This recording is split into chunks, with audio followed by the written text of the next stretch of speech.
What's going on, Upstate Speedtests? Welcome to the top of one of the tallest mountains in our area. I forget the name of it. I'm not even sure it has a name, to be honest, but this is a freshly upgraded AT&T C-band site. I might have done a post just showing you guys what speeds it was pulling down in the valley. Down in the valley, you can get like 300 to 400 down off this site, but I wanted to get up close and personal to it and see what kind of speeds AT&T could pull right next to the modernized site.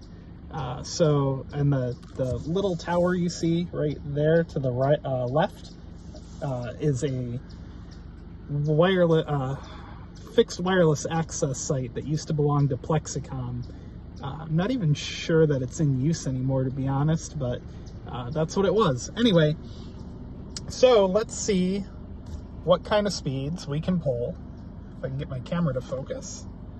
Right next to the site. Ignore the ping times. We're running on Boost Infinite using the AWS core, so speeds like that are going to ping times like that are going to happen. So might be a case of the umbrella effect here, being so close to the site. Being so close to the site, we're not getting the full signal, or might be in the null sector actually a little bit here. But anyway, yeah, AT&T, this is their second, to my knowledge, 5G plus site in the area. And again, being on Boost Infinite, it's not going to show that. So those results aren't that spectacular. Let's try one more time here. And then I'll kick over to Verizon and we'll see what we can get with them. Verizon's coverage up on this hill is not nearly as good as T-Mobile and AT&T. There we go, we're breaking 4. At least we did for a minute there. The loaded ping times are surprisingly good for being on Boost Infinite anyway. We're getting the high 200s on the down, jitter at 5, so that's fine.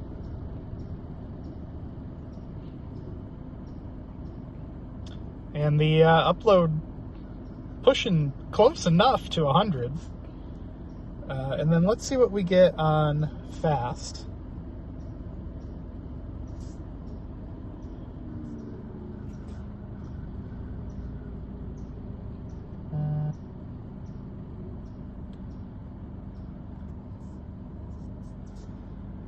So fast.com, we're gonna break 500. Wow, that's pretty good. I'd imagine this site has gig backhaul. Again, latency, ignore that because Boost Infinite.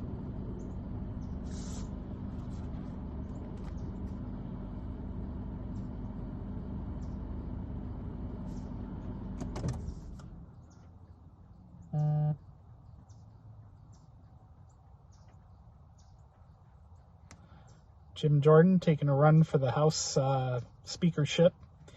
Good luck to him. If January is any indication, he's going to need every stitch of luck he can get. What a clown show. Anyway, moving on. So there's fast. Let me switch over to Verizon. We'll run them next. Okay, we are back connected to Verizon. Verizon does not have a site up here on the hilltop like AT&T and T-Mobile, like I already mentioned. So let's run them and see how they do. It actually looks pretty promising for not having a site nearby. I mean, those are totally usable speeds. The ping time is kind of high. It's actually pretty high. Loaded ping times are okay. Jitter at 15 milliseconds. That's a little on the higher side. And looks like we're going to get less than 10 on the up. That's not great. One other thing I should point out here, on this newly C-band AT&T site, there's no DoD, so I wonder what the deal is with that. Anyway, give me a few minutes. I'm going to switch over to T-Mobile, and we'll see how they're doing next. Okay, we are switched over to T-Mobile. T-Mobile has a site, if you're looking this direction, it's going to be off to the right, maybe like a mile from here. I don't know. It's close-ish, but not really that close. And clearly not the greatest signal. We're dealing with 1 bar of ultra capacity. So let's run this test right now. 37 millisecond ping. That's one thing I always appreciate on T-Mobile is their very low latency. Even with a weak connection, it seems to always be pretty low, at least around here. So 37 millisecond latency on the unloaded, 92 millisecond loaded for the download. The upload latency is pretty awful. Jitter at 3 milliseconds. Got 46.2 on the down and 3.72 on the up so far, 3.74.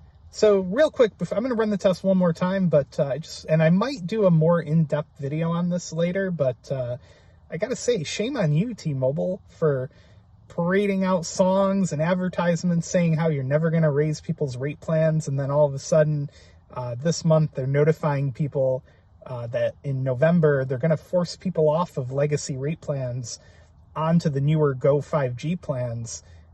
Now, for now, they are giving customers the option to opt out by calling care, but just be alert that if you're on T-Mobile and you're on a legacy rate plan, a lot of them are a crazy good value for what they are, and you're going to get pushed off unless you call and opt out. I've also read that they're going to give customers a certain amount of time after the change happens to go back to their old rate plans. But yeah, this is not a good look for a company that calls themselves the uncarrier. It sounds to me like they're becoming the recarrier. It's not good. It's not a good look. Anyway, let's run the test one more time.